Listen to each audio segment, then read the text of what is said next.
जो लोग दरबार के भक्त हैं बाबा के और पदयात्रा कर रहे हैं, उनसे कहना है कि रात्रि में, इस सीजन में रात्रि में पदयात्रा न करें, दिन दिन में करें, रोशनी में, दिन की रोशनी में, क्योंकि कोहरा पड़ रहा है जगह जगह पे, पानी गिरता है। तो प्रातः जल्दी से और शाम होने के पहले तक यात्रा करें। और कहीं पर जो ईश्वर का भक्त होगा, भोलेनाथ का कोई भक्त होगा, वो आपको जरूर रास्ते में ठिकाना भी देगा। और आप जानते ही हैं कि आपको कोई न कोई रास्ते में मिलता ही है, रोकता ही है, आपकी यात्रा को सुगम बनाता है। तो सभी पदयात्री इसका विशेष ध्यान रखें।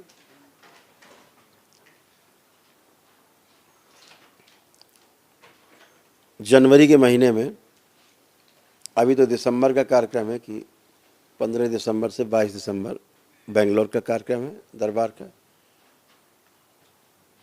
इसके पश्चात इसी दिसंबर में ही विदेशी भक्त हैं दरबार के, वो सभी बाबा के भक्त हैं, उनमें शिष्य भी बाबा के कुछ हैं, वो सब आ रहे हैं, वो सब रहेंगे। कुछ लोग यहाँ रह करके और दीक्षा ग्रहण करके उसके बाद दीक्षा के लिए आ रहे हैं यूरोप से। तो उनके साथ हम लोग कुछ कार्यक्रम चलाएंगे। दूसरा, जब जनवरी आएगी तो जनवरी में 25, 26, 27 जनवरी को काशी में एक महासम्मेलन है अपना, सभी भक्तों का, पूर्णिमा पड़ रही है उसमें। तो 25, 26 और 27 जनवरी, 25 जनवरी, 26 जनवरी, 27 जनवरी वहाँ पर सम्मेलन है। वहाँ दीक्षा का कार्यक्रम भी होगा और 3 दिवसीय सम्मेलन भी होगा, जिसमें हम सभी उत्सव मनाएंगे। बाबा के भक्त सभी वहाँ इकट्ठे होंगे, अपनी हाजिरी लगाएंगे, हाजिरी लगा करके बाबा के दरबार में पुण्य अर्जित करेंगे। ये जनवरी का कार्यक्रम हो जाएगा। फरवरी में परम पूजनीय बाबा जी का जन्म दिवस है, 14 फरवरी। तो हम लोग बहुत उत्साह से, बहुत उमंग से इसको मनाएंगे। फरवरी में बाबा जी का जन्मदिन मनाएंगे। और इसके पश्चात मार्च का महीना है, मार्च 2024, 11 मार्च को यानी 8 मार्च को शिवरात्रि है। शिवरात्रि का पर्व हम लोग दरबार में मनाएंगे, आनंद लेंगे बाबा के साथ, सभी उनके भक्त और शिष्य। फिर 10 तारीख को अमावस्या है, पितृमुक्ति वगैरह है, जो लोग कार्यक्रम कर रहे हैं वो सभी इकट्ठे होंगे, तो पितृमुक्ति का कार्यक्रम होगा अमावस्या को, वो 10 तारीख है। और 10 मार्च और 11 मार्च को हम लोग यहाँ से कूच करेंगे कानपुर से भगवान काशी विश्वनाथ के दरबार में, धाम के लिए।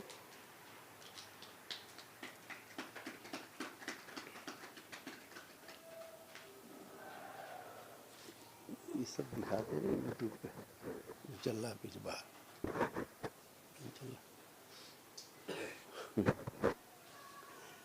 तो बढ़ना भी चाहिए, जाना चाहिए।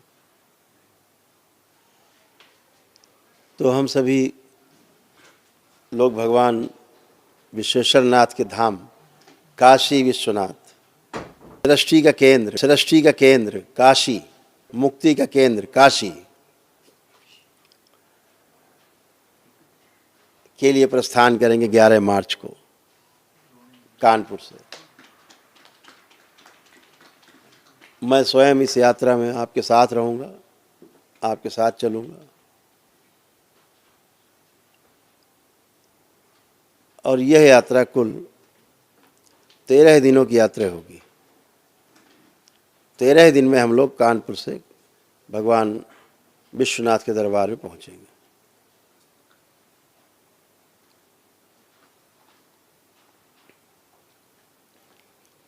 एक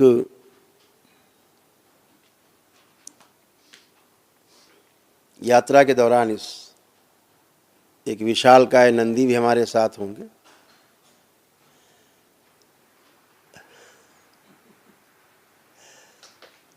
जो पूरा रास्ता दिखाते हुए चलेंगे, रास्ते में रुकते हुए, लोगों से मिलते हुए। यह जो सनातन की यात्रा है, ये भगवान काशी विश्वनाथ के दरबार में जाके पूरी होगी। और ये यात्रा जो यहाँ से भगवान काशी विश्वनाथ के चरणों तक जाएगी,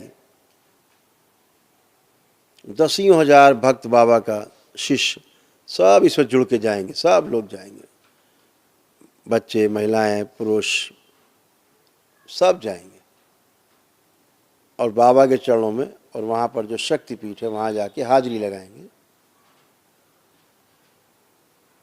और इस दरबार में पहुंचकर जो यात्रा पहुंचेगी, ये यात्रा फिर वहाँ समाप्त नहीं होगी। आप ऐसे समझो कि भगवान काशी विश्वनाथ के धाम से, उस दरबार से यह सनातन की यात्रा धीरे धीरे चलते हुए पूरे विश्व में फैलेगी। ये पूरे विश्व में फैलेगी ये यात्रा। और इन यात्राओं का दौर अपने देश में और बढ़ेगा। कितनी बड़ी शक्ति दरबार ने खोल रखी है कि आप पद यात्रा करके आते हो और आपके परिवार के रोग और कष्ट चले जाते हैं। कितना अद्भुत है, बहुत अद्भुत है। आपके भी कष्ट जाते, उनके भी जाते हैं। तो पदयात्री जो पदयात्रा करते हैं आप लोग, वो अदम्य साहस आपके अंदर है। कुछ लोग दंडवत यात्रा करते हैं, 20 kilometre, 25 kilometre, 30 kilometre, 35 kilometre, 40-40 kilometre से दंडवत करते हुए आते हैं। रास्ते में सड़क इतनी खराब है कि गाड़ी आना मुश्किल है। उन सड़कों पर आप अपनी छाती रखते हुए, रगड़ते हुए, घुटने रखते हुए, पूरा शरीर रखते हुए दंडवत करते हुए आते हैं। आप धन्य हैं। हो सकता है यहाँ अधिकारियों की बात ना समझ आती हो, पीडब्ल्यूडी के, क्योंकि उनको पदयात्रा नहीं करनी है,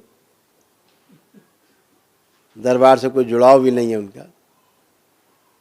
लेकिन आपकी आस्था, विश्वास, श्रद्धा के आगे वो सड़क भी आपको रोक नहीं पाती, वो गंदगी आपको रोक नहीं पाती। आप फिर भी दंडवत यात्रा करते हो। पद यात्रा तो करके तमाम भक्त रोज टोली की टोली चली आ रही हैं। इतना साहस, छोटी टोली भी, बड़ी टोली भी। छोटी टोली तो हमने इतनी बड़ी छोटी देखी कि 2 ही लोग चले आ रहे हैं, 3 लोग कहाँ से? बोले बद्रीनाथ से चल दिए।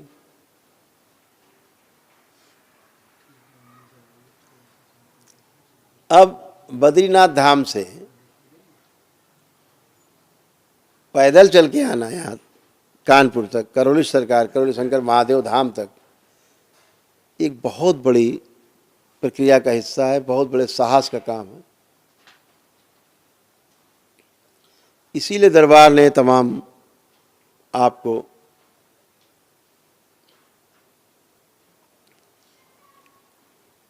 जो रास्ते बताए चलने के लिए ने प्रदान किया कि लोग इतनी दूर दूर से आकर के पुण्य प्राप्त करने के लिए, स्वस्थ होने के लिए चलते हैं। तो दरबार ने जो 3 रास्ते बताए थे,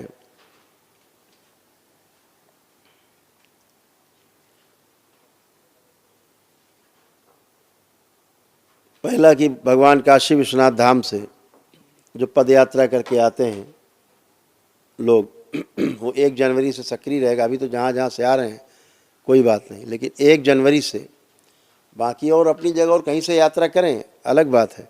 लेकिन आपकी सुविधा के लिए दरबार ने बना दिया कि यदि आप भगवान काशी विश्वनाथ धाम से, काशी से पदयात्रा शुरू करते हैं दरबार तक, या श्री वृंदावन धाम से आप पदयात्रा शुरू करते हैं, वहाँ के बिहारी जी का दर्शन करके, और जो वहाँ पर गोपीश्वर महादेव हैं भोलेनाथ, वहाँ जल अर्पित करके और वहाँ से जल लेकर के करौली शंकर महादेव धाम की ओर चलते हैं। तो आप तमाम पितरों की मुक्ति भी होती है स्वतः ही यहाँ पहुँच के, स्वतः ही होती है, और तमाम उनसे जुड़े रहते कष्ट जो आप में बने रहते वो सब चले जाते हैं, आते ही आपके चले जाते हैं। अद्भुत है। और भगवान रामलला के दर्शन करके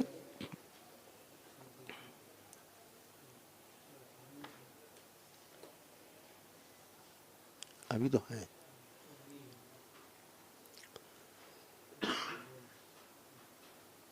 तीसरा, अयोध्या जी से पदयात्रा करके आप आते हैं तो भी आपको 9 हवन के पुण्य प्राप्त होते हैं।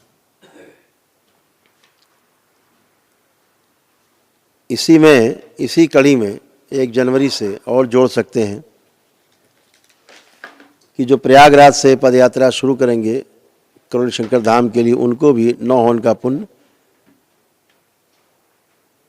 और 1 दिवसीय और 1 आरोग्य हवन का पुण्य प्राप्त होता है। उनके भी तमाम पितरों की मुक्ति होती है और कष्ट जाते हैं। ये प्रयागराज को भी और आज जोड़ दिया गया है। ये यात्रा भी आप कर सकते हैं। और दंडवत यात्रा जो लोग कर रहे हैं उनके लिए आज से ही बना देते हैं कि कानपुर से दंडवत यात्रा जो लोग करते हैं उनके लिए यहाँ परमठ पर एक स्थान है, कानपुर में कचहरी के पास, परमठ बोलते हैं उसको, बाबा आनंदेश्वर हैं। वहाँ से करौली शंकर धाम की यात्रा, सिद्धनाथ धाम है, सिद्धनाथेश्वर बाबा हैं, सिद्धनाथ धाम जाजमऊ, वहाँ से दोनों की दूरी लगभग करौली शंकर महादेव धाम तक आने के लिए लगभग बराबर, तो यहाँ से कर सकते हैं। कानपुर में एक मंदिर है, जेके टेम्पल के नाम से जाना जाता है, जेके मंदिर के नाम से जाना जाता है, जहाँ पर श्री राधा कृष्ण जी का जो विग्रह है बांके बिहारी का वहाँ पर है। वहाँ से भी आप दंडवत यात्रा कर सकते हैं। कमला टावर में द्वारकाधीश मंदिर है, वहाँ से आप पदयात्रा दंडवत यात्रा कर सकते हैं। और पनकी में हनुमान मंदिर है, वहाँ से भी आप दंडवत यात्रा कर सकते हैं। ये दंडवत यात्रा आप करके आते हैं तो आपको दरबार से 1 दिवसीय अनुष्ठान के पुण्य प्राप्त होते हैं, पितृ मुक्ति होती है, तमाम रोग कष्ट अपने आप ही जाते हैं आपके। ये दरबार की शक्ति है जो आप सबके साथ होता है। और आप, मैं नहीं कहता है, सब आप स्वयं ही बताते हैं कि हम कष्टों से मुक्त हुए। ध्यान से अपने में रखेंगे, आप कर पाएंगे। तो जो ये दंडवत यात्रा करके आते हैं इनको 1 दिवसीय अनुष्ठान के पुण्य प्राप्त होते हैं।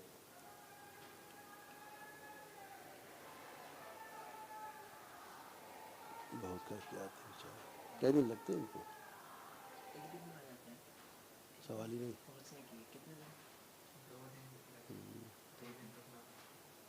बहुत कष्टकारी है। तो ये कार्यक्रम जो आपको बताए हैं, तो सभी लोग उसी के अनुसार तैयारी करेंगे। हम सभी अगले महासम्मेलन की तैयारी कर रहे हैं जो 25, 26, 27 जनवरी को काशी विश्वनाथ धाम में।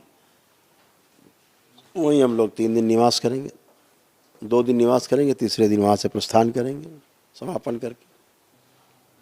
तो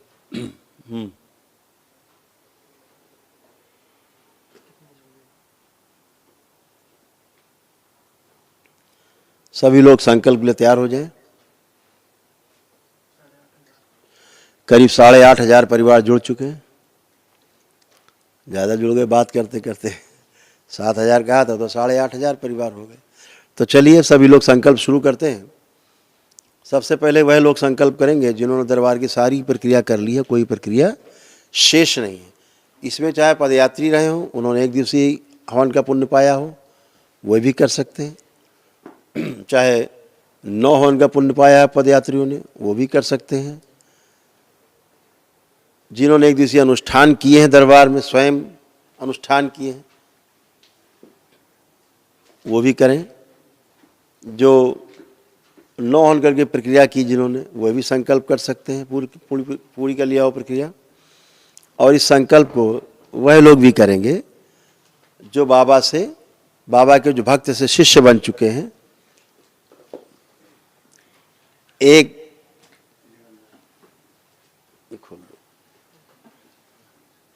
जो मंत्र दीक्षा ले चुके हैं, बाबा से तंत्र दीक्षा ले चुके हैं, वो सभी लोग इस संकल्प को करेंगे। संकल्प पश्चात 1 गिलास जल, उसमें 2 लौंग और 2 चम्मच चीनी डाल के रख लेंगे। एक व्यक्ति के लिए है ये। संकल्प के अंत में 6 बार सीधा और 7वां चक्कर उल्टा घुमा के लैट्रिन में या गंदी नाली में डाल देंगे, ताकि गंदगी जाए, निकल के तेजी से खत्म हो। जो लोग घर पे हैं, जो घर पे नहीं है, जब घर पहुंचे तब कर लें। और ये भी ध्यान रखें कि अंत में एक संकल्प होगा, सामूहिक होगा आखिरी में, कि अपने अपने परिवार के सदस्य का जो लोग ना उपलब्ध हों, घर पे ना हो, या संकल्प ना करते हो, या ना करना चाहते हो, या भागते हो, तो उनका एक कपड़ा जरूर छुपा के रख लीजिए, जो उसका कपड़ा पहना हुआ हो, उतरा हुआ हो, धुला ना हो, बस वो कपड़ा गोद में रख के उसका नाम लेके बाद में संकल्प अभी कराया जाएगा, तो उसके लिए कर सकते हैं। सबसे प्रभावी तरीका होता है जब आप उसका नाम लेकर के उसके लिए प्रार्थना संकल्प करते हैं दरबार से, उसकी समस्त गंदगी, तमाम नकारात्मक रोगी स्मृतियाँ, तमाम असाध्य स्मृतियाँ नष्ट होती हैं। जो बीमार है व्यक्ति, असाध्य रोगी है, उसका भी आप ऐसा ही कपड़ा रख करके गोद में संकल्प कर सकते हैं, तो वह भी तेज़ी से स्मृतियाँ उसकी नष्ट होती हैं। तो सभी लोग संकल्प के लिए तैयार हो जाएंगे। सभी लोग तैयार हो संकल्प के लिए।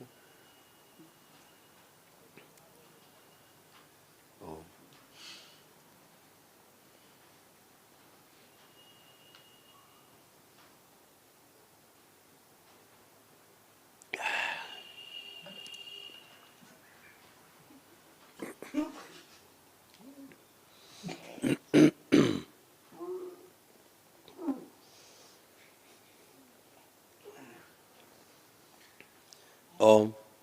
तो आप सभी लोग संकल्प के लिए तैयार। बाबा के सभी दीवाने, बाबा के सभी भक्त, बोलिए सद्गुरुदेव भगवान की। आप सभी के संकल्प पूर्ण हुए। आप 1-2 बातें और ध्यान रखनी है कि जो पदयात्रा करते हैं, जो पुण्य मिलते हैं, उसके बाद जैसे हवन करके आगे की प्रक्रिया पूरी करते हैं कि लेपन करना, संकल्प करना, दरबार से जुड़ा रहना, रुद्राभिषेक करना, विष्णु सहस्रनाम करना और दरबार से जुड़े रह करके अमावस्या करना। तो जो पद यात्रा करके आते हैं उनको 3 बार की अमावस्या अनिवार्य है, ध्यान रखें।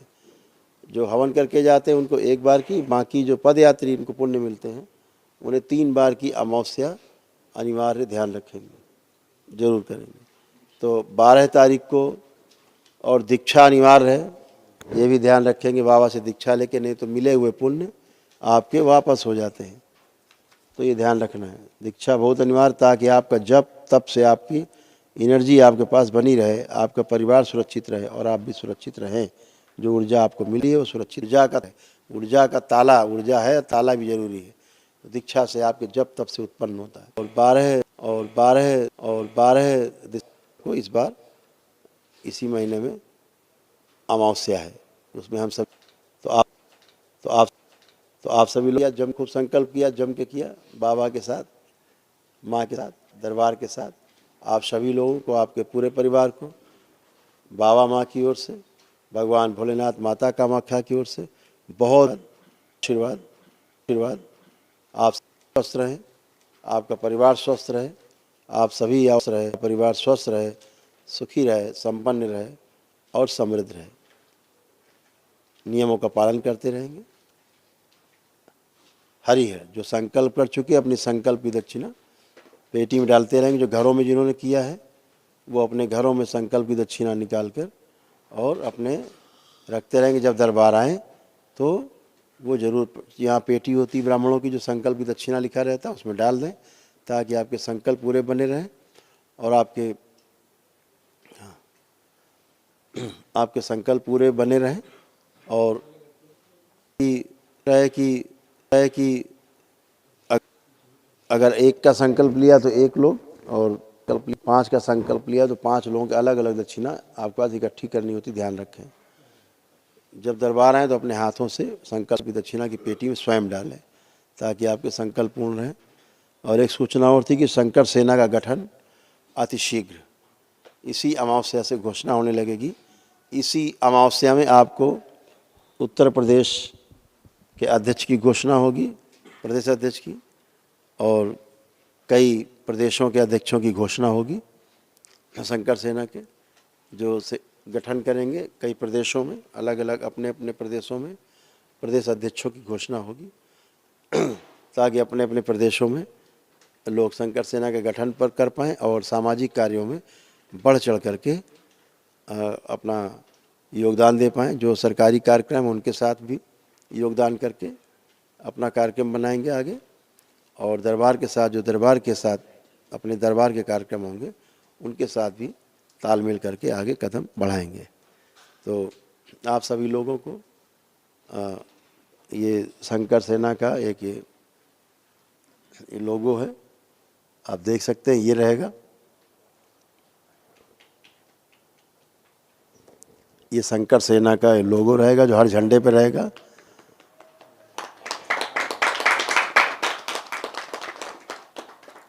और इस शंकर सेना का जो लोगो है झंडे पे रहने के साथ साथ इस झंडे का जो रंग होगा, जो इस झंडे का रंग होगा बनेगा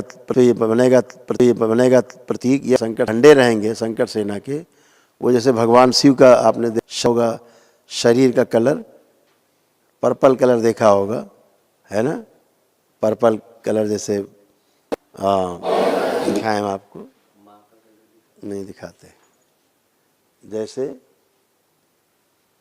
ये कलर है ना, ये पर्पल कलर है, ये वाला जहाँ मेरी उंगली है ये पर्पल कलर है, ये कलर रहेगा भोलेनाथ के शरीर का कलर यही रहेगा, और इसके ऊपर ये निशान और एक शिवलिंग का प्रतीक इतना रहेगा, ये झंडा निशान रहेगा। ये साथ चलेंगे, आपकी पदयात्रा में भी साथ चलेंगे, आपके हर कार्यक्रम में, पूरे देश में होने वाले कार्यक्रम में आपकी सुरक्षा व्यवस्था करना, आपको स्टेशन से लाना, वहाँ तक पहुँचाने की सूचना देना, सभी कार्यक्रमों में जहाँ आपको सुविधा की आवश्यकता है ये दरबार के लोग एक तरह वॉलंटियर बन के ये करेंगे। और जो सनातन प्रहरी हैं वो सब आज से शंकर सेना के रूप में जाने जाएंगे, सभी सनातन प्रहरी हों तो कोई हो। तो हरिहर, बहुत बहुत सबको धन्यवाद। खुश रहें, प्रसन्न रहें, स्वस्थ रहें और मस्त रहें।